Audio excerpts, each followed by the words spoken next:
TV20 Kannada ವಾಹಿನಿಗೆ ಸ್ವಾಗತ. ಮಾನ್ವಿ ತಾಲೂಕಿನಾದ್ಯಂತ ಧಾರಾಕಾರವಾಗಿ ಮಳೆ ಸುರಿದ ಪರಿಣಾಮವಾಗಿ ಮಾನ್ವಿ ಪಟ್ಟಣದ ರಾಜೀವ್ ಗಾಂಧಿ ಕಾಲೋನಿಯಲ್ಲಿ ಚರಂಡಿ ವ್ಯವಸ್ಥೆ ಇಲ್ಲದ ಕಾರಣ ಮನೆಗಳಿಗೆ ನೀರು ನುಗ್ಗಿದ್ದು ಜನ ಜಾಗರಣೆ ಮಾಡಿದ್ದಾರೆ. ರಾಯಚೂರು ಜಿಲ್ಲೆಯ ಮಾನ್ವಿ ಪಟ್ಟಣದ ರಾಜೀವ್ ಗಾಂಧಿ ಕಾಲೋನಿಯಲ್ಲಿ ಜನರಿಗೆ ಸೌಲಭ್ಯಗಳು ಸಿಗದ ಕಾರಣ ಅಮಾಯಕ ಜನ ಬಡಪಾಯಿಗಳಾಗಿ ಜೀವನ ಮಾಡ್ತಾ ಇದ್ದಾರೆ. ವಿನಃ ಜನರಿಂದ ಮತ ಪಡೆದ ಜನ ನಾಯಕರು ಮಾತ್ರ ಕಣ್ಮರೆಯಾಗಿದ್ದಾರೆ. ಮಾನ್ವಿ ಪಟ್ಟಣದ ರಾಜೀವ್ ಗಾಂಧಿ ಕಾಲೋನಿಯಲ್ಲಿ ಚರಂಡಿ ನಿರ್ಮಾಣಕ್ಕಾಗಿ ಸುಮಾರು 20 ಲಕ್ಷ ರೂಪಾಯಿ ಅನುದಾನ ಬಂದಿದ್ರೂ ಕೂಡ ಇದುವರೆಗೂ ಚರಂಡಿ ನಿರ್ಮಾಣ ಮಾಡಿಲ್ಲ ಅಂತ ಗಂಭೀರವಾಗಿ ನಿವಾಸಿಗಳು ಆರೋಪಿಸಿದ್ದಾರೆ. ಇಲ್ಲಿ ನಮಗೆ ಮಳೆದ ಸಮಸ್ಯೆ ಆಗ್ಬಿಟ್ಟಿದೆ ಸರ್. ಇಲ್ಲಿ ಗಟರ್ ಮಾಡ್ತೀವಿ ಅಂತೇಳಿ ಎಲ್ಲ ಸ್ಯಾಂಕ್ಷನ್ ನಮ್ದು ವಾರ್ಡ್ ನಂಬರ್ 1 ರಲ್ಲಿ ಶಾಣಪ್ಗೌಡರು ಕೌನ್ಸಿಲರ್, ಇಲ್ಲಿ ಶಾಣಪ್ಗೌಡರು ಕೌನ್ಸಿಲರ್ ಆದ್ರೆ ಅವ್ರಿಗೆ ನಾವು ಪ್ರತಿ ಸತ ಹೇಳ್ತಿರ್ತೀವಿ ಸರ್ ಹಿಂಗೆ ನಮಗೆ ಡ್ರೈನೇಜ್ ಬೇಕು ಆ ಥರ ಬೇಕಂತೇಳಿ. ಅವರು ನಾವು ಕರೆದಂಗೆಲ್ಲ ಬಂದು ಎಲ್ಲ ನೋಡ್ತಿದ್ರು. ನೋಡಿ ಆದ ತಕ್ಷಣ ಅವ್ರು ಏನಂದ್ರೆ 20 ಲಕ್ಷ ರೂಪಾಯಿದು ಡ್ರೈನೇಜ್ ಸ್ಯಾಂಕ್ಷನ್ ಮಾಡಿದ್ದಾರೆ. ಅವ್ರ ಹೆಸರು ರಾಘವೇಂದ್ರ ಅಂತೇಳಿ ಜೈ, ಅವರಿಗೆ ಅದು ಸ್ಯಾಂಕ್ಷನ್ ಆಗಿದೆ. ಅವರು ಬಂದು ಇಲ್ಲಿ ನೋಡ್ತಾ ಇಲ್ಲ. ಒಂದ್ ಟೈಮ್ ಬರ್ತಾರೆ, ನೋಡ್ತಾರೆ, ಹೋಗ್ತಾರೆ. ಇದೆಲ್ಲ ಮಳೆ ನೀರೆಲ್ಲ ಮನೆ ಹೋಗ್ತಾ ಇದಾವೆ. ಅದು ಗಟರ್ ಮಾಡಿದ್ರೆ ನಮ್ಗೆ ಯಾವ ಪ್ರಾಬ್ಲಮ್ ಇರ್ತಿದ್ದಿಲ್ಲ. ಅದೆಲ್ಲ ಗಟರ್ ನೀರೆಲ್ಲ ಗಟರ್ ಸುರಿದು ಹೋಗ್ಬಿಡ್ತಿತ್ತು. ಈಗ ಹಂಗಾಗಿ ಏನಾಗಿದೆ, ಬಡವ್ರ ಮನೆಯಲ್ಲಿ ಒಂದು 10-12 ಮನೆಯಲ್ಲಿ ನೀರು ಹೋಗ್ತಾ ಇದಾವೆ. ಅವರೆಲ್ಲ ಏನ್ ಮಾಡ್ತಿರ್ತಾರೆ, ಕೂಲಿ ಕೆಲ್ಸಕ್ಕೆ ಹೋಗ್ತಾರೆ ಕೂಲಿಗಾರರು. ಈಗ ಅಂತವ್ರು ರಾತ್ರಿ ಎಲ್ಲ ಹಗಲೆಲ್ಲ ನೀರೆಲ್ಲ ತಕ್ಕಂತ ಕುಂತು ರಾತ್ರಿಗೆ ಅವ್ರು ನಿದ್ದೆ ಇರ್ಲಾರ್ದಂಗೆಲ್ಲ ಆಗ್ತಿದೆ. ಆತರ ಅಕ್ಕಿ ಜೋಳ ಎಲ್ಲ ಮನೆಯಲ್ಲಿ ಎಲ್ಲ ತೋದೋಗ್ಬಿಟ್ಟಿದೆ. ಒಲೆ ಎಲ್ಲ ತೋದೋಗ್ಬಿಟ್ಟಿದೆ. ಈಗ ಒಂದು ಕನಿಷ್ಠ ಅಂದ್ರೆ ಒಂದು ಮಳೆ ಬರಲಿಕ್ಕೆ ಒಂದು ಈ ತರ ಮಳೆ ಬರ್ಲಿಕ್ಕೆ ಒಂದು 10-15 ದಿನ ಆಯ್ತು. ಏನು ಅಡಿಗೆ ಇಲ್ಲ, ಏನಿಲ್ಲ. ಪಕ್ಕ ಮನೆಯವರು ಎಲ್ಲ ಅಡ್ಜಸ್ಟ್ಮೆಂಟ್ ಆಗಿ ಇಲ್ಲಿ ಕೊಡ್ತಾ ಹೋಗ್ತಾ ಇದೀವಿ. ಈಗ ಎಷ್ಟು ದಿನ ಅಂತ ಕೊಡ್ತೀವಿ, ನಾವು ಬಡವರೇ ಅಲ್ಲ. ಹಂಗಾಗಿ ಏನಾಗ್ತಿದೆ ಅಂದ್ರೆ ಒಬ್ರಿಗೆ ಊಟಕ್ಕೆ ಸಮೇತ ಕಷ್ಟ ಆಗ್ತಿದೆ ಮಾಡ್ಲಿಕ್ಕೆ. ಅಲ್ಲ ಸರ್, ಇದು ಎಷ್ಟು ವರ್ಷದ ಸಮಸ್ಯೆ ಇದು ಸಮಸ್ಯೆ ನೋಡ್ರಿ ಸರ್. ಈಗ ಇದು ನಾವು ಇಲ್ಲಿ ಬಂದಾಗ್ಲಿ 19 ವರ್ಷ ಆಯ್ತು ನಾವು ಬಂದು. 19 ವರ್ಷದಿಂದ ಒಂದು ಗಟ್ರ ಇಲ್ಲ, ಒಂದ್ ಏನಿಲ್ಲ. ಎಲ್ಲ ಮಳೆ ಬಂದ್ರೂ ಇದೇ ತರ ಪ್ರಾಬ್ಲಮ್ ಆಗ್ತಿದೆ ನಮಗೆ. ಅಲ್ಲ ಸರ್, ಇಷ್ಟೊಂದು ಕಷ್ಟದಿಂದ ಅನುಭವಿಸಿದ ಮೇಲೆ ಎಲ್ಲಿಗೆ ಬಂದಿದೆ ಸರ್ ಇದು? ಸರ್ಕಾರ ಏನ್ ಮಾಡ್ತದೆ, ಅಧಿಕಾರಿಗಳು ಏನ್ ಮಾಡ್ತಿದ್ದಾರೆ? ಎಲ್ಲ ಬರ್ತಾರೆ ಸರ್, ಬರ್ತಾರೆ, ಎಲ್ಲ ನೋಡ್ತಾರೆ, ಹೋಗ್ತಾರೆ. ಈಗೆಲ್ಲ ಆಗಿದೆ, ಸ್ಯಾಂಕ್ಷನ್ ಆಗಿದೆ ಅಂತೆ. ಅವ್ರು ಬಂದು ಮಾಡ್ಲಿಕ್ಕೆ ಏನಾಗಿದೆ ಅವರಿಗೆ, ಅವ್ರು ಮಾಡ್ತಾ ಇಲ್ಲ. ಅವ್ರಿಗೆ ಫೋನ್ ಮಾಡಿದ್ರೆ ಫೋನ್ ರಿಸೀವ್ ಮಾಡ್ತಾ ಇಲ್ಲ. ಕಾರಣ ಏನ್ ಸರ್, ಯಾಕೆ ಮಾಡ್ತಾ ಇಲ್ಲ ಅಂದ್ರೆ? ಯಾಕೆ ಮಾಡ್ತಾರೆ, ಯಾರೋ ಹೆಸರು ಹೇಳ್ತಾರೆ, ಅವರು ಡಿಸ್ಟರ್ಬ್ ಮಾಡ್ತಾ ಇದಾರೆ, ಇವರು ಡಿಸ್ಟರ್ಬ್ ಮಾಡ್ತಾ ಇದಾರೆ ಅಂತ. ಯಾವ ಡಿಸ್ಟರ್ಬ್ ಇಲ್ಲ, ಅವ್ರ ಕೆಲಸ ಅವ್ರು ಸರಿ ಮಾಡಿದ್ರೆ ಯಾವ್ದು ಡಿಸ್ಟರ್ಬ್ ಆಗೋದಿಲ್ಲ. ಅಲ್ಲ, ಇಲ್ಲಿ ಚರಂಡಿ ನಿರ್ಮಾಣ ಮಾಡಿಲ್ಲ ಅಂತ ಹೇಳ್ತಾ ಇದ್ರಿ. ಚರಂಡಿ ನಿರ್ಮಾಣ ನೆಪದಲ್ಲಿ ಏನಾದ್ರು ಅಧಿಕಾರಿಗಳು ಲೂಟಿ ಮಾಡಿದಾರ, ಎಲ್ಲ ತಿಂದ ಹಾಕಿದಾರ? ಅದು ನಮ್ಗಷ್ಟು ಐಡಿಯಾ ಇಲ್ಲ ಸರ್, ಮಾಹಿತಿ ಇಲ್ಲ ಅದ್ರ ಬಗ್ಗೆ. ಇಲ್ಲಿ ಯಾರು ಆತರ ಗಿಮ್ಮೋರ್ ಯಾರು ಇಲ್ಲ ಸರ್ ಓಣೆಯಲ್ಲಿ. ಅಲ್ಲ ಸರ್, ಮತ್ತೆ ಮಾಡಿಲ್ವಲ್ಲ?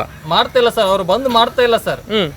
ಅಲ್ಲ, ಈಗ ಬಡವ್ರ ಕಷ್ಟ ಕೇಳೋರು ಬೇಕಲ್ರಿ. ಯಾಕೆ ನಿಮ್ಮ ಜನರು ನೀವು ಇಷ್ಟು ಬೀದಿಗೆ ಬರ್ತಾ ಇದಾರ ಅಂದ್ಮೇಲೆ ನೀವು ಇಷ್ಟೊಂದು ಅತಂತ್ರವಾಗಿ ಮತ್ತು ದುಸ್ಥಿತಿಯಲ್ಲಿ ಬದುಕ್ತಾರಲ್ಲ, ಮತ್ತೆ ಏನಾಗಿದೆ ಸರ್ಕಾರ? ಬರಬೇಕು, ಸರ್ಕಾರ ಬರ್ತಾ ಇಲ್ಲ, ಏನ್ ಮಾಡ್ಲಿಕ್ಕೆ ಇಲ್ಲ. ಈಗ ನಾವು ನೋಡಿದ್ರೆ ಸಾಮಾನ್ಯ ಜನಗಳು ಈಗ ನಮ್ದು ಅಷ್ಟು ನಡೆಯೋದಿಲ್ಲ ಸರ್. ಅದಕ್ಕೆ ನಮ್ದು ಇರೋದಿಲ್ಲ. ನಾವೇನಂದ್ರೆ ಪಬ್ಲಿಕ್ ಸರ್, ಓಟ್ ಹಾಕ್ತಿವಿ ಬಿಡ್ತೀವಿ. ಆದ್ರೆ ನಮ್ಮ ಶಾಣಪ್ಗೌಡರು ಬರ್ತಾರೆ ಸರ್. ಅವ್ರು ಜಸ್ಟ್ ಈ ಊರಲ್ಲಿ ಇಲ್ಲ ಅಂತೇಳಿ ಬರ್ತಾ ಇಲ್ಲ.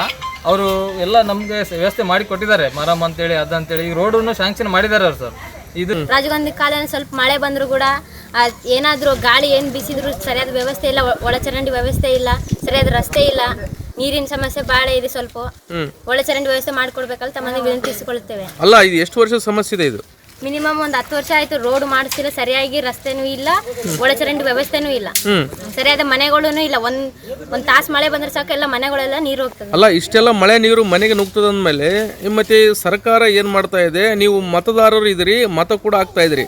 ಈ ಜನಪ್ರತಿನಿಧಿಗಳು ಏನ್ ಮಾಡ್ತಾರೆ? ನಿಮ್ಮ ಸಮಸ್ಯೆನ ಕೇಳೋದಕ್ಕೆ ಯಾರು ಬಂದಿಲ್ವಾ? ಯಾರು ಬಂದಿಲ್ಲ ಸರ್. ಸ್ಯಾಂಕ್ಷನ್ ಆಗಿದ್ರು ಕೂಡ ಯಾರು ಮಾಡಿಸ್ತಿಲ್ಲ ಸರ್. ಆಗ್ತಿದೆ, ಸ್ಯಾಂಕ್ಷನ್ ಆಗಿದೆ ಅಂತ 2-3 ಸಾರಿ ಹಾಕಿ ಹೋಗಿದ್ದಾರೆ. ಎಲ್ಲ ಯಾರು ಮಾಡಿಸ್ತಿಲ್ಲ. ಯಾಕೆ? ಎಲೆಕ್ಷನ್ ಟೈಮಲ್ಲಿ ಬರ್ತಾರೆ, ಅದು ಇದು ಮಾಡಿಸ್ತಾರೆ, ಹೇಳ್ತಾರೆ ಅಷ್ಟೇ, ಯಾವ್ದು ಮಾಡಿಸಿಲ್ಲ ಇದುವರೆಗೂ. ಸರಿಯಾದ ಶಾಲೆ ಕೂಡ ಸರಿಯಾಗಿ ಮಾಡಿಸಿಲ್ಲ, ಇನ್ನ ಮಾಡಿಸ್ತಿದ್ದಾರೆ. ಈಗ ಯಾಕಂತಂದ್ರೆ ಇಷ್ಟೊಂದು ಮನೆಗೆ ನೀರಿದೆ, ಅತಂತ್ರ ಸ್ಥಿತಿಯಲ್ಲಿ ಇದ್ರಿ. ನಿಮ್ಮ ಕಷ್ಟ ಕೇಳೋದಕ್ಕೆ ಯಾರು ಬಂದಿಲ್ವಾ? ಬಂದಿಲ್ಲ ಸರ್. ಮತ್ತೆ ಹೆಂಗೆ ಈಗಾದ್ರೆ ನಿಮ್ಮ ಪರಿಸ್ಥಿತಿ ಹೇಗೆ? ಅದೇ ಸರ್, ಈಗ ನೋಡ್ತಿದ್ದೀರಲ್ಲ, ರೋಡ್ ಎಲ್ಲ ಫುಲ್ ನೀರು, ಎಲ್ಲಿ ನೋಡಿದ್ರು ಗಟ್ರು, ಸ್ಮೆಲ್ಲು, ಸರಿಯಾಗಿ ಸ್ಕೂಲ್ ಅಂತೂ ಇಲ್ಲೇ ಇಲ್ಲ.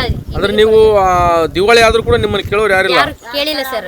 ಮತ್ತೆ ಈ ಮನೆಯಲ್ಲಿ ಇಷ್ಟೊಂದು ನೀರು ತುಂಬಿದೆ, ಮನೆಗೆಲ್ಲ ನೀವು ಅತಂತ್ರವಾಗಿದ್ದೀರಿ, ಎಲ್ಲ ಜಾಗರಣೆ ಕೂಡ ಮಾಡಿದ್ರಿ. ಈಗ ಏನು ಪರಿಸ್ಥಿತಿ ಈಗ ನಿಮ್ಮದು? ಯಾವ ಏರಿಯಾ ನಿಮ್ದು? ನಮ್ದು degree college, Rajiv Gandhi colony. ಹೌದು, ಏನು ಸಮಸ್ಯೆ ಏನಾಗಿದೆ ಸರ್? ಮಳೆ ಬಂದು ನೀರು ಹೊಕ್ಕಂತವ್ರಿ. ನಮಗ ಯಾರು ನೋಡೋರಿಲ್ಲ, ಮಾಡೋರಿಲ್ಲ.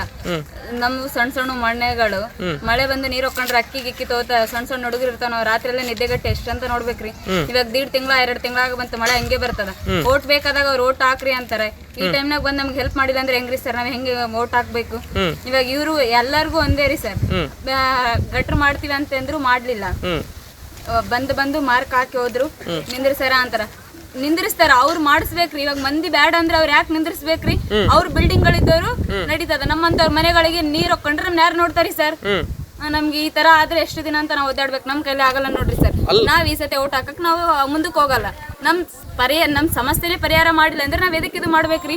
ಓಟ್ ಬೇಕಾದಾಗ ಬರ್ರಿ ಅಮ್ಮ ಅಕ್ಕ ಅಂತಾರ, ಮುಗ್ದಾದ್ಮೇಲೆ ನೋಡಿಲ್ಲ ಅಂದ್ರೆ ಹೆಂಗ್ರಿ ಸರ್? ನಮ್ಗ ಮನೆಗೆಲ್ಲ ನೀರ್ ಬಂದು ನೀರೆಲ್ಲ ತೋದೋಗಿ ಅಕ್ಕಿಲ್ಲ ಜೋಳ ಎಲ್ಲ ನಾವ್ ನಿದ್ದೆ ಬಿಟ್ಟು ಕೆಲ್ಸಕ್ಕೆ ಹೋಗೋರು. ನಾವೇನ್ ಸೌಕರ್ಯ ಸರ್? ನಾವ್ ದುಡಿಯತನ ಊಟ ಇಲ್ಲ, ನಮ್ನ ಯಾರು ನೋಡ್ತಾರ? ನೋಡ್ತಾರ. ಈಗ ಎಷ್ಟು ದಿನದ ಸಮಸ್ಯೆ ಇದಾಗ್ತಾ ಇದೆ? ಎಷ್ಟು ವರ್ಷ ಆಯ್ತು? ಪ್ರತಿ ವರ್ಷ ಇದೆ ಸರ್. ಗಟ್ರ ಮಾಡ್ತೀವಿ ಅಂತಾರ, ಆಯ್ತು ಮುಗಿಸ್ತಾರ.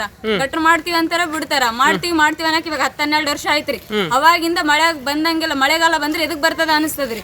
ನಾವ್ ಎಲ್ಲಿಗೆ ಹೋಗ್ಬೇಕ್ರಿ? ದುಡಿಯತನ ನಮ್ಗೆ ಊಟ ಇಲ್ಲ, ನಮ್ನ ಯಾರು ನೋಡ್ತಾರಿ ಸರ್? ಅಲ್ಲ ರೀ, ಈಗ ಇಷ್ಟೊಂದು ಸಮಸ್ಯೆ ಇದ್ದ ಮೇಲೆ ನಿಮ್ಮನ್ನ ಕೇಳೋದು ಕಷ್ಟ ಕೇಳೋರು ಯಾರು? ಕಷ್ಟ ಯಾರು ಕೇಳೋರಿಲ್ಲ ರೀ ಸರ್. ಬರ್ತೀವಿ ಅಂತಾರ, ಹೇಳಿದ್ರು ಆಯ್ತು ಮಾಡ್ತೀವಿ ಅಂತಾರೆ. 2 ಸತಿ ಬಂದು ಮಾಡೋಗಾರ ಇಲ್ಲಿ ಓಣೆಗ್ನವ್ರು ನಿಂದಿರ್ಸಾರ ಅಂತ ನಿಂದಿರ್ಸಾರ ಸರ್. ಅವ್ರು ಎದಕ್ ನಿಂದಿರ್ಸಾರ? ನಿಮ್ದು ಗೌರ್ಮೆಂಟ್ ಕಡೆಯಿಂದ ನಿಮ್ ಕೆಲಸ ಏನಿರ್ತದ ಅದು ನೀವು ಮುಗಿಸ್ಬೇಕು. ಅವ್ರ ಮಾತು ಕೇಳಿ ನೀವ್ ಎದಕ್ ನಿಂದಿರ್ಸ್ಬೇಕ್ರಿ? ಇವಾಗ ನೀವು ನಿಂದಿರ್ಸ್ತೀರಿ, ನೀವ್ ಹೋಗ್ಬಿಡ್ತೀರಿ. ನೀವೇನ್ ಬಿಲ್ಡಿಂಗ್ ಇದ್ದವ್ರು, ನೀವು ಚಂದ ಇರ್ತೀರಿ. ನಮ್ಮಂತರ ಬಡವ್ರ ಪರಿಸ್ಥಿತಿ ಏನ್ರಿ? ಅಂದ್ರೆ ನೀವು ಸತ್ರ ಕೂಡ ಯಾರು ನಿಮ್ಮನ್ನ ಕೇಳೋರಿಲ್ಲ? ನನ್ ಕೇಳೋರಿಲ್ಲ ನೋಡ್ರಿ ಸರ್. ಮತ್ತೆ ಈಗ ಮುಂದೆ ನಿರ್ಧಾರ ಹೆಂಗ್ರಿ ನಿಮ್ದು? ನಿರ್ಧಾರ ಏನಿಲ್ರಿ ಸರ್, ನೀವೇ ನೋಡ್ಬೇಕು. ಗೌರ್ಮೆಂಟ್ ನಮ್ನ ಇದು ಮಾಡ್ಬೇಕು. ಅಲ್ಲ ರೀ, ಈಗ ಇಷ್ಟೊಂದು ಸಮಸ್ಯೆ ಅಂದ್ಮೇಲೆ, ಇಷ್ಟೊಂದು ಕಷ್ಟದಲ್ಲಿ ನೀವು ಅನುಭವಿಸಿದ್ರ ಅಂದ್ಮೇಲೆ ನಿಮ್ಮ ಕಷ್ಟ ಕೇಳೋದಕ್ಕೆ ಸರ್ಕಾರ ಇದೆ. ಈ ಸರ್ಕಾರದವರು ನಿಮ್ಮನ್ನ ಕೇಳ್ತಾ ಇಲ್ಲ ಅಂದ್ಮೇಲೆ ಎಲ್ಲಿಗೆ ಬಂದು ನಿಂತಿದೆ? ನೀವು ಬಡವರಾಗಿ ಸಾಯ್ಬೇಕಾ? ನಾವು ಬಡವರಾಗೆ ಸಾಯ್ಬೇಕ್ರಿ ಸರ್. ಮತ್ತೆ ಅದಕ್ಕೆ ಹುಟ್ಟಿವಿ, ಅದಕ್ಕೆ ಸಾಯ್ತೀವಿ. ಸೈಯದ್ ಖಾದರ್ ಬಾಷಾ, ಟಿವಿ 20 ಕನ್ನಡ, ಮಾನ್ವಿ. ಕನ್ನಡಿಗರ ಮೆಚ್ಚಿನ ನಿಮ್ಮ ಟಿವಿ 20 ಕನ್ನಡ ವಾಹಿನಿ ಇದೀಗ ಟಿವಿಯಲ್ಲಿ ಲಭ್ಯ.